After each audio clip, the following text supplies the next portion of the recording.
Title block එක කියන්නේ සරලම කිව්වොත් මෙන්න මේ වගේ දෙයක්. ඔයාලා දැකලා ඇති මේ වගේ පාවිච්චි කරනවා. එතකොට එකිනෙකට වෙනස් යුනික් විදියට Tamanට කැමති එක හදාගන්න පුළුවන්. මම මෙතනදී normal dimensions වලට කොහොමද create කරගන්න කියලා දෙනවා. ඔයාලට මේ dimensions පාවිච්චි කරලා හෝ වෙන ඕනෙම ක්‍රමයකට ඔයාගේම විදියකට යුනික් විදියට හදාගන්න පුළුවන් හැකියාව තියෙනවා. හරි. දැන් බලමු වැඩි කොහොමද කරගන්න කියලා. අපි ඉස්සලාම drawing එක open කරගන්න ඕනේ. ඊට පස්සේ අපි unit එක හදාගන්න ඕනේ ඉස්සලාම. මෙතන ඩෙසිමල් තියෙනවා. මම මෙතන 0 කියන එක දීලා ඊට පස්සේ මෙන්න මෙතන මිලිමීටර්ස් කියන එක දෙනවා. ඕකේ කරගන්නවා. එතකොට මම මේකේ ටෙම්ප්ලේට් එක මෙතන ටයිටල් බ්ලොක් එක හදන්නේ සම්පූර්ණයෙන්ම මිලිමීටර්ස් වලින්. ඒ කියන්නේ මෙට්‍රික් වලින්. එතකොට ඔයාට ඉම්පීරියල් වලින් වැඩ කරනවා. ඔයා අඩි අඟල් වලින් වැඩ කරනවා නම් ඔයාට ඒකට වෙනම එකක් හදාගන්න අත්‍යවශ්‍ය වෙනවා. එතකොට මම මේක කියලා දුන්නාට පස්සේ මේක එකපාරක් ප්‍රැක්ටිස් කරන්න. ඊට පස්සේ ඔයාට අවශ්‍ය විදියට යුනික් විදියට ඔයාට හදාගන්න එකක් පුළුවන් වෙනවා. හරි. ඔන්න අපි යුනිට් එක හදාගෙන ඉවරයි. ඊට පස්සේ අපි මේකට අවශ්‍ය විදියට පේපර් සයිස් එක හදාගමු. මම මේකේ A2 පේපර් සයිස් එකට තමයි කියලා දෙන්නේ. එතකොට ඒකේ සයිස් එක වෙන්නේ 594 සහ 420 කියන සයිස් එක. මම මේකට රෙක්ටැන්ගල් එක පාවිච්චි කරලා අදින්නත් පුළුවන්. මම මෙතන ලයින් ටූල් එක පාවිච්චි කරන්න. මම මේ පැත්තට ගන්නවා ඕත් එක ඕන් කරලා ඉවර වෙලා. ඊට පස්සේ උඩට එනවා 420ක් කියන එක ඉවරයි. ඊට පස්සේ ඔයාලා දැකලා ඇති පේපර් එකක මෙන්න මේ පැත්තේ ඉඩකඩ වැඩිපුර අපිට තියන්න වෙනවා. ඒක තමයි අපි මණ්ඩලයක් විදිහට හදනවා නම් ඒ වගේ මොකක් හරි කරද්දී ඔයාගේ වම් අත පැත්තෙන් සමයි සම්බන්ධ කරන්නේ. එතකොට එකිනෙකට පේපර් සම්බන්ධ කරද්දී මේ පැත්තට වැඩි ඉඩක් අපිට තියන්න වෙනවා. ඔයාලා ලියුමක් ලියනකොට අපි චුට්ටක් අර නමල ඉවරලා ලියන්නේ පෑල්ලක්. අන්න ඒ වගේ එකක් තමයි මෙතනත් දෙන්නේ. මෙතනින් ඉඩ චුට්ටක් වැඩිපුර තියන්න ඕනේ. එතකොට අපි ඒක නිසා මෙතන අපි ඔෆ්සෙට් එක 20ක් විතර දෙමු. 20ක් විතර දීලා මේ පැත්තටම තියාගමු. අනිත් පැත්තේ තුනට මම 10 ගානේ තියනවා.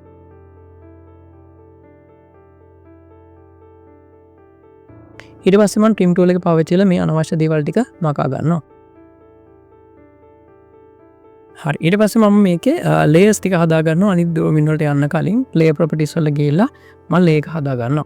හරි. මෙන්න මේ layers ටික තමයි හදාගෙන තියෙනවා. බලා ගන්න පුළුවන් title block කියලා එක layer එකක් හදාගෙන තියෙනවා. ඊට පස්සේ text කියලා points paper ඊට පස්සේ attribute කියලා හදාගෙන තියෙනවා. ඒවට මම වෙන වෙනම colors දාගෙන තියෙනවා. දැන් ඔයාලා layers හදන්න ඔය දේවල් ටික දන්න නිසා මම ඒ ටික ඕන හදාගත්තා. ඊට පස්සේ මම මේක අයින් කරගන්නවා. අයින් කරගත්තට පස්සේ දැන් අපි මේකේ අවශ්‍ය lines ටික අවශ්‍ය විදිහට දාගමු ඉස්සලාම layers ටිකට. මේක මගේ paper එක නිසා මම මේක paper එකට දාගන්නවා. ඊට පස්සේ මේකේ තියෙන title block එක තව title block එකේ තව චූටි දේවල් ටිකක් අඳින්න ඕන නිසා මම ඒ ටික ඇඳලා ඉවර වෙලා මම දාගන්නවා. හරි. ඊට පස්සේ මම title block එක අඳින්න පටන් ගන්නවා. මේ තියෙන අපේ title block එක. ඒ කියන්නේ මේ කෑල්ලේ තමයි අපේ drawing එක තියෙන්නේ. එතකොට මම line tool එක පාවිච්චි කරලා ඉවරලා මෙන්න click එකක් දීලා මේ පැත්තට චුට්ටක් ඇදලා ඉවරලා මම මෙතන 180ක් දීලා enter කරගන්නවා. මෙන්න මේ අතර මෙන්න මෙතෙන් තමයි එක එන්නේ. ඊට පස්සේ මම offset එක පාවිච්චි කරලා මෙතන 9ක් දෙනවා. මෙන්න මේ විදිහට මම offset කරගන්නවා. ඊට පස්සේ මම ආය offset එකට ගිහිල්ලා ඉවරලා මම මෙතන දෙනවා 14ක්. මෙන්න මෙතන 14 දෙකක් යනවා. ඊට පස්සේ මම ආය දෙනවා අන්තිමේට 20ක්. අන්න විදිහට. හරි. ඊට පස්සේ මම line tool එක පාවිච්චි කරලා මේ දෙකම සම්බන්ධ කරගන්නවා. හරි. එතකොට දැන් ඔයා logo එකක් හරි මොකක් හරි දානවා නම් ඔයාට වෙනම තව කෑල්ලක් දාගන්න පුළුවන්. හරිද? දැන් ඔයා හිතන්න logo එකක් දානවා මෙන්න මේ වගේ තව ඔන්න ඔය වගේ එකක් දාගන්න පුළුවන් කැමති නම්. එහෙම නැත්නම් ඔයාලට පුළුවන් මෙන්න මෙතනින්ම මේ කෑල්ල අයින් කරලා මෙතනින් චුට්ටි කෑල්ලක් අයින් කරනවා විදියට logo එකක් දාගන්න යන්න. හරි. ඉතින් ඔයාලට කැමති ක්‍රමයක් ඒක. ඉතින් මම මෙතන logo එකක් දාන එක කරන්නේ නැහැ. ඊට පස්සේ අපි බලමු දැන් මෙතන text එක add කරගන්න කොහොමද කියලා. මේක මම බෙදා ගන්න වෙන්නේ මේ විදියට. මෙන්න මෙතන cent එකෙන් මේ තියෙන මෙතෙන්ට බෙදා ගන්නවා. ඊට පස්සේ මෙන්න මේකේ cent එකක් මම ගන්නවා. මෙන්න මෙතන line එකක් ඇඳ ගන්නවා. ඊට පස්සේ මම මෙතන ඉඳන් මෙතෙන් line එකක් අයන් දෙනවා. ඇඳලා ඉවර වෙලා මේකෙත් cent එක මෙන්න මෙතන ලකුණු කර ගන්නවා. ඔන්න දැන් මගේ title block එකට අවශ්‍ය ටික හදාගෙන ඉවරයි. ඊට පස්සේ දැන් තියෙන text එක add කරගෙන යන්න. මම මේකත් title block එකට අදාළ වෙන කොටසක් නිසා මේ ටිකත් ඔක්කොම මේ විදිහට select කරලා ඉවර වෙලා title block කියන layer එකට දාගන්නවා. ඔන්න අපේ ඒ වැඩේත් හරි. ඊට පස්සේ අපි text එක add කරගමු. text එක add කරගන්න මම මෙතන යනවා text වලට. මෙතන multiline කියන එක තමයි අනිවාර්යෙන් select කරගන්න ඕන වෙන්නේ. ඉතින් multiline එකට ගිහලා මෙතන box එකේ ඉඳන් මෙන්න මෙතන point එක දක්වාම click එකක් දෙනවා. ඒතකොට අපිට මේකේ type කරන්න දෙනවා. ඉතින් ඔයා මේවා දැනටමත් දන්න නිසා මම මෙතන normal speed එකෙන් කරන්න. name කියලා type කරගන්නවා. ඊට පස්සේ අපිට පුළුවන් මේකේ font style අර මේවා ඕන වෙනස් කරන්න. ඔයා මේවා දැනටමත් දන්නවා. ඊට පස්සේ අනිවාර්යෙන් මේකේ තෝරන්න ඕනේ මෙන්න මෙතනින් ගිහිල්ලා මෙන්න මෙතන middle center කියන එක දෙන්න ඕනේ. ඒතකොට තමයි මේක මැදට හරියට point එකට එන්නේ. ඉතින් මේක හරිය දානවා. ඊට පස්සේ මේක select කරගන්නවා එකපාරක්. properties panel එක අපි open කරගන්න පුළුවන් මෙන්න මේ විදියට. ඒක ඔන්නෝම තියාගෙන අපි මේක text height එක මෙතන 20ක් දුන්න නිසා size එක අපි මෙතන 17ක් විතර දෙමු බලන්න. ඔන්න ඔය විදිහට තියෙනවා. ඉතින් මේක ඔයාලට කැමති විදිහට හදා ගන්න පුළුවන් එක ප්‍රශ්නයක් නෑ. හරි. ඊට පස්සේ අපි මේ මෙන්න මේ point වලට එන text එකත් මම add කරගෙන යන්නම් පොඩ්ඩක් speed එකේ. ඔයාලා මේවා දැනටමත් දන්න නිසා.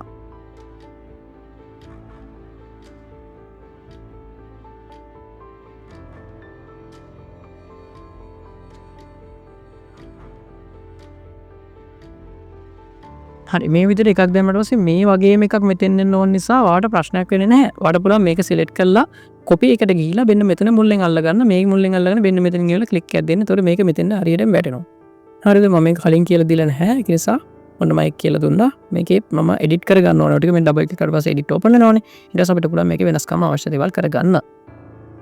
හොඳයි දැන් අපි අපේ වෙනස් වෙන්නේ නැති දේවල් ටික හදාගෙන ඉවරයි. ඒ කියන්නේ ඔයාගේ ලෝගෝ එකක් තියෙනවා නම් ඒ ලෝගෝ එක ඔයාගේ කම්පැනි එකේ නම ඊට පස්සේ ප්‍රොජෙක්ට් එක මොකද්ද ටයිටල් එක මොකද්ද මේ දේවල් වෙනස් වෙන්නේ නැහැනේ. මෙන්න මේ හිස්තැන් තියලා තියෙන ටික තමයි අනිවාර්යයෙන් වෙනස් වෙන්නේ. ඒකට ඒ තැන් වලට අපි ඇට්‍රිබියුට් දාගන්න ඕනේ. අපි ඉස්සලා මෙන්න මේ දේවල් ටික ටෙක්ස්ට් කියන ලේයකට දාගන්න යමු. හරි ඔන්න ටෙක්ස්ට් කියන ලේයකට අපි දාගෙන ඉවරයි. ඒතකොට මම ඔයාලට කිව්වා මේ වගේ ෆොන්ට් ස්ටයිල් අරම ඔක්කොම හදාගන්නවා දැන්ටමත් දන්නවා. හරි ඒක ප්‍රශ්නයක් නැහැ. ඊට පස්සේ අපි බලමු මේකේ ඇට්‍රිබියුට් ටික ඇඩ් කරගන්න. ඇට්‍රිබියුට් ටික ඇඩ් කරගන්නකොට ඒ කියන්නේ අපි වෙනස් වෙන දේවල් ටික ඇඩ් කරගන්නකොට අපිට අනිවාර්යයෙන්ම මෙන්න මේ වගේ වැඩක් කරන්න වෙනවා. ලයින් ටූල් එක අරගෙන මේ ඇට්‍රිබියුට් එක ඇඩ් කරන්න ඕනේ ස්පේස් එක තියෙනවා. මෙන්න මේකේ වෙන්න මේ අතට ඔහොම එක කැඳ ගන්න. සහ මේකෙත් ඒ වැඩේම කරගන්න. ඔන්න ඔය විදිහට. ඊට පස්සේ මේ ලයින්ස් දෙක දාගන්න මම හදාගත්තු ලේකක් තියෙනවා මේ පොයින්ට් කියලා. අනේ පොයින්ට් කියන ලේකට මම මේ ටික දාගන්නවා. හරිද? හේතුව තමයි අපිට ඇට්‍රිබියුට් ඇඩ් කරන්න ඇට්‍රිබියුට් අර සෙන්ට් එකට ඇඩ් කරගද්දී අපිට අල්ලගන්න පොයින්ට් එකක් ඕනේ. අන්න ඒක නිසා තමයි මේ විදිහට ලයින් එක ඇඳගන්න. ඊට පස්සේ අපිට පුළුවන් ස්නැප් එකේ අනිවාර්යයෙන්ම මේ මිඩ් පොයින්ට් කියන එක ඔන් කරලා තියාගන්න. එතකොට අපිට මේකේ සෙන්ට් එක හරියටම ගන්න පුළුවන්කම තියෙනවා. හරිද? හරි ඊට පස්සේ අපි බලමු ඇට්‍රිබියුට් එක ඇඩ් කරගන්න. ඇට්‍රිබියුට් ඇඩ් කරන්න ඔය යන්න ඕනේ මේ ඉන්සර්ට් එකට. ඉන්සර්ට් එකට ගියාට පස්සේ මෙන්න මෙතන තමයි ඇට්‍රිබියුට් ඇඩ් කරන්න අවශ්‍ය දේවල් ටික තියෙන්නේ. මෙන්න මෙතන ඩිෆයින් ඇට්‍රිබියුට් කියන එකට ක්ලික් කරගන්න. ඊට පස්සේ මෙතනින් තියෙන ටැග් එක. ටැග් එක කියන්නේ මෙන්න මේ පේන එක. හරිද? මෙන්න මේ ඉස්සල්ලාම අපිට පේන එක. අන්න එක තමයි ටැග් එක කියලා කියන්නේ. මෙතන ඔය ඉස්සල්ලාම ඒ ටයිටල් එකට තමයි මම දාන්න යන්නේ. ඒක නිසා ටයිටල් කියලා දාගන්න. ඊට පස්සේ මෙතනින් ඔයාලට බලා ගන්නවා ප්‍රොම්ප්ට් කියලා එකක් තියෙනවා. ප්‍රොම්ප්ට් එකෙන් වෙන්නේ අපිට පෙන්වන දේ. අපෙන් අහන ප්‍රශ්නය තමයි මෙතනින් පෙන්වන්නේ. ඒතර ඔයාලට මේක අන්තිමේට තේරෙයි මොකද්ද මේ අහන්නේ කියලා. මේකෙන් අපිට පුළුවන් පොඩි හින්ට් එකක් වගේ දෙන්න. මොකද්ද මේ අපි පුරවන්න ඕන දේ කියන එක. අපි ටයිටල් එක මෙතනින් දාමු. හරි? හරි ඊට පස්සේ මෙතනින් අහනවා ඩිෆෝල්ට් එක මොකද්ද කියලා. ඩිෆෝල්ට් එක කියන්නේ අපි මේකට අගයක් දුන්නේ නැත්නම් එයා ඕල්රෙඩි තෝරගන්න එක. හරි දැන් හිතන්නකො ටයිටල් එක දැන් හිතන්නකො මොකක් හරි දැන් රූෆ් එකක් එහෙම නැත්නම් සෙක්ෂන් එක මොකක් හරි කියලා. අන්න ඒක අපිට දීලා තියන්න පුළුවන් ඕල්රෙඩි. එයා එතකොට ඒක තමයි දාන්නේ. අපි පිරෙව්වේ නැත්නම් හිස්තන එයා ඒක තමයි සිලෙක්ට් කරගන්නේ. අපි මෙතන දාමු රූෆ් කියලා. රූෆ් කියලා දාන ඊට පස්සේ මෙන්න මෙතන ජස්ටිෆිකේෂන් වල අනිවාර්යයෙන්ම දෙන්න ඕන වෙනවා මිඩල් සෙන්ටර් කියන එක. ඊට පස්සේ වෙන මොකුත් හදන්න දෙයක් නැහැ. මෙතන ටෙක්ස්ට් හේට් එකක් දෙන්න මේකට ගැලපෙන විදිහට. දැන් මේක අපි 14 නේ යන්නේ. ඒ නිසා මම මෙතන 10ක් විතර දෙන්නම්. ඊට පස්සේ ඕකේ කරගන්න. ඕකේ කරගත්තට පස්සේ මෙන්න මේ විදිහට මේක එනවා. මෙන්න මෙතන ක්ලික් එකක් දෙන්න. මෙන්න මේක මෙතෙන් විතර වැටෙනවා. හරි. ඒ වගේම එකක් මෙතන තියෙන නිසා මම මේක ඉස්සලම් ක්ලික් කරගෙන ඒකේ කොපියක් කරගෙන මෙතෙන්ට දාගන්නවා. හරි. මෙතන තියෙන ප්‍රොජෙක්ට් කියන එකට මේක ඩබල් ක්ලික් කරන්න. එතකොට මේක එඩිට් කරන්න එනවා. මෙන්න මේ විදිහට මම මෙතන දාන ප්‍රොජෙක්ට් කියලා.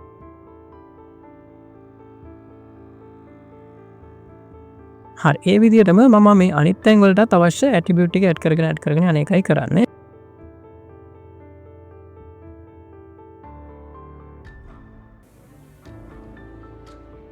මෙන්න මෙතන තියෙනවා මෙතනින් කියනවා ටැග් එක මේ ස්පේස් තියන්න බෑ කියලා මේ මැසේජ් එකේ එන්නේ. ඒතර අනිවාර්යයෙන්ම මෙතන මේ වගේ මොකක් හරි සිම්බල් එකක් දාලා ඒ දෙකේ ස්පේස් එක තියාගන්න. හරි ඕකේ කරගත්තා. ඊට පස්සේ මෙන්න මෙතනින් ගියා. ඔයාලා බලා ගන්න බලන්න මෙතන ගියාට පස්සේ මේ මෙතන සෙන්ට් එකෙන් මේ අල්ලනවා මේ. අන්න ඒක නිසා තමයි මේ ලයින් එක අපි ඇඳගෙන තියෙන්නේ. මේ සෙන්ට් එකෙන් අල්ලගෙන මෙතන ක්ලික් එකක් දාන්න පස්සේ ඔන්න ඔතන හරි ඒක තියාගෙන ඉවරලා මේකේ කොපීස් ටික අනිත් තැන් වලට මම දාගන්නවා. හරි.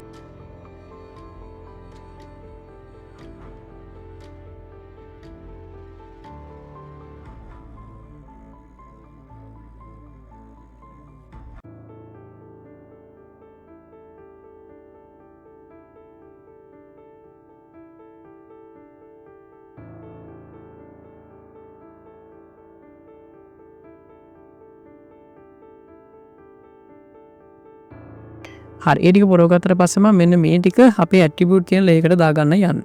මම මේ ටික ඔක්කොම සිලෙක්ට් කරගන්නවා. සිලෙක්ට් කරගෙන ඉවර වෙලා අපි ඇට්‍රිබියුට් කියන ලේයකට දාගමු මේ ටික. හරි ඔන්න ඇට්‍රිබියුට් විතරට බලා ගන්න පුළුවන්. ඔන්න අපේ ටයිටල් බ්ලොක් එක අපි හදලා ඉවරයි. ඊට පස්සේ අපි මේක බ්ලොක් එකක් විදිහට සේව් කරගන්න විදිහයි. ඊට පස්සේ ටෙම්ප්ලේට් එක. එහෙම නැත්නම් අපි ලේඅවුට් එකට යවන්න කොහොමද කියලා කතා කරගෙන යමු. හරි පළවෙනි දේ කරගන්න ඕනේ මේක බ්ලොක් එකක් විදිහට සේව් කරගන්නේ කොහොමද කියලා දැනගන්න. ඉතින් මට පුළුවන් අපි මීට කලින් කතා කරලා තියෙන බ්ලොක් එකක් ක්‍රියේට් කරගන්න කොහොමද කියලා. මම සරලම මෙතඩ් එකට යනවා. මේක සම්පූර්ණ සිලෙක්ට් කරගත්තා. මෙන්න මෙතන ක්‍රියේට් බ්ලොක් කියන එකට ගියා. ඊට පස්සේ මෙතනින් වා දෙනවා A2 paper කියලා මේකේ size එක. ඊට පස්සේ මෙතනින් වාට පුළුවන්කම තියෙනවා මේකේ description එකක් දෙන්න. ඒ කියන්නේ මේ paper size එක ඔයා හැදුවේ මොකෙන්ද? size එක කොච්චරද? ඇයි හැදුවේ? ඕන එකක් ඔයාට මෙතන විස්තර ටික දෙන්න පුළුවන්. විස්තර දීලා වෙලා okay කරගන්න. okay කරාට පස්සේ මේක block එකක් විදිහට save වෙනවා. save විදුවයින් අහනවා මේකේ තියෙන විස්තර ටික මොකක්ද කියලා. හරිද? දැන් ඔයාලට තේරෙන්නේ නැති මම මේකේ කරපු එකේ වටිනාකම. දැන් ඔයාලට පුළුවන් මෙන්න මේ ප්‍රශ්න ටිකට හරියට උත්තර ටික දීලා ඉවර වෙලා අදාළ උත්තර ටිකත් එක්ක මේ drawing එක save කරගන්න. තේරුණාද? මේක හැමතිස්සෙම අපිට කරන්න පුළුවන් නිසා අපිට අර ආය drawing එකක් අඳින්න ඕන නැහැ. හරි ඒ විදිහට අවශ්‍ය දේවල් ටික දීලා ඉවරලා okay කරන්න. එතකොට මේක save වෙනවා. හරි. ඔන්න අපි block එකක් විදිහට save කරගන්න ඉතින් දැන් දැනගත්තා. ඊට පස්සේ බලමු මේක layout එකේ කොහොමද යවන්නේ කියලා. මම layout වලට යනවා. layout වල ගියාට පස්සේ අර බලා ගන්න පුළුවන් මෙන්න මේ විදිහට මේ drawing එක මෙතන වැටලා තියෙනවා. මම මේක select කරලා ඉවරලා delete කරගන්නවා ඉස්සෙල්ලා. හරි. මම දැන් මගේ space එකේ මුකුත් නැහැ. ඊට පස්සේ බලා ගන්න පුළුවන් මෙතන කඩීර තියෙනවා මගේ ලාවට පේන විදියට. මේ කඩීර ඇතුලේ තියෙනවා විතරයි print වෙන්න අපි කතා කරන්නේ කලින්. හරි. දැන් අපි බලමු මේකේ කොහොමද අපි drawing එක දාගන්න කියලා. මෙන්න මෙතන insert වලට යන්න. insert වල insert කියන එකට ගිහිල්ලා මෙන්න මෙතන අපි drawing එක තියෙන මේ click කරගන්න. click කරගෙන මෙන්න මෙතන point එකෙන් කොහොම click එකක් දෙන්න. click එකක් දුන්න ගමන් මෙයා අවශ්‍ය දේවල් ටික මෙන්න මෙතනින් අහනවා ප්‍රශ්න ටික. මම මෙතන එකක් විතරක් වෙනස් කරනවා. මේ number කියන එක විතරක් මම වෙන number එකක් දෙන්නම්. ඔන්න ඔය විදියට තිබ්බ එක අයින් කරලා ඒතරවල තේරුම් ගන්න පුළුවන් මේ. හරි මම මෙතන okay කරගන්නවා. okay කරගෙන ඉවරලා අපි මේකේ number එක වෙනස් වෙලා තියෙන ටික බලා ගමු. මේ බලා ගන්න පුළුවන් drawing number කියන එක වෙනස් වෙලා තියෙනවා. ඔය විදිහට අපිට පුළුවන්කම තියෙනවා drawing එකකින් drawing එකට මේ විදිහට template එක මාරු කරගෙන වැඩේ කරගෙන යන්න. හරි. ඊට පස්සේ අපි දැන් මේකේ වාර බලා ගන්න පුළුවන් මේක තියෙන්නේ මෙහෙ, කොලේ තියෙන්නේ මෙහෙ. හරි දැන් අපි බලමු මේකට ගැලපෙන විදිහට මේක හදාගන්නේ කොහොමද කියලා. වාර පුළුවන් මේ layout එකට right click කරන්න. ඊට පස්සේ යන්න page setup manager කියන එකට. ඊට පස්සේ මෙතන modify කියන එකට යන්න. ඊට පස්සේ මෙන්න මෙතන click කරලා ඉවර වෙලා මෙතන drawing to pdf කියන එක දෙන්න. ඊට පස්සේ මෙතනින් ගියා. ඊට පස්සේ මෙතන ඔයා දෙන්න ඕනේ monochrome කියන එක. ඊට පස්සේ මෙතනින් ඔයා තෝරගන්න ඕනේ වෙනවා size එක A2 paper size එකේ 594/420 කියන එක තෝරගන්න එපා. A2 එකේම වට බලා ගන්න පුළුවන් වෙන expand කියලා එකක් තියෙනවා. අන්න expand කියන එකට යන්න. ඊට පස්සේ මෙතනින් ඔයා දෙන්න ඕනකම තියෙන extend කියන එක. ඊට පස්සේ මෙතනින් custom යටතේ එකට එක කියන එක දෙන්න. අපේ drawing එක අනිත් පැත්තට තියලා තියෙන්නේ. අපි expand 594/420 ඔන්න ඕක. ඊට පස්සේ extend දුන්නා. මෙතන එකට එක දුන්නා. ඊට පස්සේ මෙන්න මුකුත් හදාන්න නැහැ. මෙන්න මෙතන okay කියන එක දෙන්න. okay දුන්න ගමන් ඔයාලට බලා ගන්න පුළුවන් වෙනවා මේක දැන් අපිට අර සමාන විදිහට ඇවිල්ලා තියෙනවා. ඔයාලට පුළුවන් මේක අවශ්‍ය නම් කොහොම select කරලා ඉවරලා මේකේ හරියටම ඕන print වෙන area එකට ගන්න. අපි auto එක off කරලා ඒ විදිහට අපිට තියාගන්න පුළුවන්කම තියෙනවා. අන්න ඔය විදිහට. හරි. ඊට පස්සේ මේකෙන් just print එකක් ගමු. මෙන්න මෙතන printing machine එක උඩ click කරලා ඉවර වෙලා icon එක උඩ අපිට print එකක් දාන්න පුළුවන්. okay කරන්න. එතකොට මේක print එකට නමක් අහනවා. මොකක් හරි නමක් දුන්නා. save කරා. හරි මේ අපිට හදාගත්ත එක තමයි බලා ගන්න පුළුවන්කම තියෙන්නේ. හරි එතකොට මෙන්න මේ lines දෙක තියෙනවා. මේ lines දෙක අයින් වෙන්න ඕනේ අපේ drawing එකේ. අපිට පුළුවන් model එකට ගිහිල්ලා ඉවර වෙලා අපේ printing වෙන්න ඕනේ නැති විදියට මෙන්න මේකේ අපේ point කියන එක නො විදියට අයින් කරලා දාන්න පේන්නේ නැති විදියට. එහෙම නැත්නම් layer properties වල ගිහිල්ලා මෙන්න මේ point කියන එක මෙන්න මේ print එක උඩ click එකක් දෙන්න. එතකොට ඒක අපිට print වෙන්නේ නැහැ. හරි. හරි දැන් ඔය print කරගන්න විදිහ දන්නවනේ. print කරගත්තට පස්සේ අපි බලමු දැන් මේක title block එකක් විදිහට save කරගන්න කොහොමද කියලා. මෙන්න මෙතන application menu එක උඩ click කරන්න. click කරලා ඉවර වෙලා මේක යන්න ඔයා save as කියන එකට. මෙතනින් ඔයාලට බලා ගන්න පුළුවන් drawing template කියලා එකක් තියෙනවා. මෙන්න මේක උඩ click කරගන්න. click කරගත්තට පස්සේ මෙන්න මේ විදිහට දැනට අපේ තියෙන already templates ටික පෙන්නනවා. ඊට පස්සේ මෙන්න මෙතනින් ඔයාලට පුළුවන්කම තියෙනවා මේකේ අඳුර ගන්න පුළුවන් එක දාලා ඉවරලා A2 මොකක් හරි දාලා ඉවරලා size අර ඕන එකක් දාලා ඉවරලා මෙතන save කියන එක දෙන්න ඕනේ. බලන්න මෙතන අනිවාර්යයෙන්ම template කියන එක තියනවාද කියලා. DWT කියලා තමයි template එකේ extension එක තියෙන්නේ. මෙතන save කරගන්න. save කරලා ඊට පස්සේ මෙතන description එකක් ආය අහනවා. අවශ්‍ය වෙන්නේ නැත්නම් okay කරන්න. ඔන්න අපේ save වෙලා තියෙන්නේ. දැන් අපි අලුත් drawing එකක් පටන් ගන්න ගියොත් එහෙම දැන් අපි ඔන්න අලුත් drawing එකක ඉන්නේ. ඔයාලට පුළුවන් මෙන්න මෙතන ගිහිල්ලා new කියන එක දෙන්න. new කියන එක දුන්න ගමන් ඔයාලට බලා ගන්න පුළුවන් template ටික පෙන්නනවා. මෙන්න මේ අපි හදාගත්ත එක තියෙනවා මෙතනින්. මේ click කරගත්තා. open දුන්න ගමන් අපිට බලා ගන්න පුළුවන්කම තියෙනවා අපේ drawing එක මෙතෙන් ඇවිල්ලා තියෙනවා. ඒතර මේක ඇතුලේ අපිට ඕන එකක් ඇඳගෙන ඉවරලා අර මම කිව්වා වගේ layout එකට දාගෙන print එක කරගන්න පුළුවන්කම තියෙනවා ඔයාට. හරිද? ඒතකොට හැමතිස්සෙම අර විස්තර ටික අහනවා. print එකට දාන්න කලින් මෙන්න මේ විස්තර ටික වෙනස් කරන්න අහනවා. ඒතර ඔයාලට පුළුවන් එක drawing එකක් ඇඳගෙන ඒක හැමතිස්සෙම printing වැඩ කටයුතු වල පාවිච්චි කරා. ඔක තමයි අපි attribute දාලා ඉවරලා template එක හදාගන්න එකේ තියෙන වාසිය.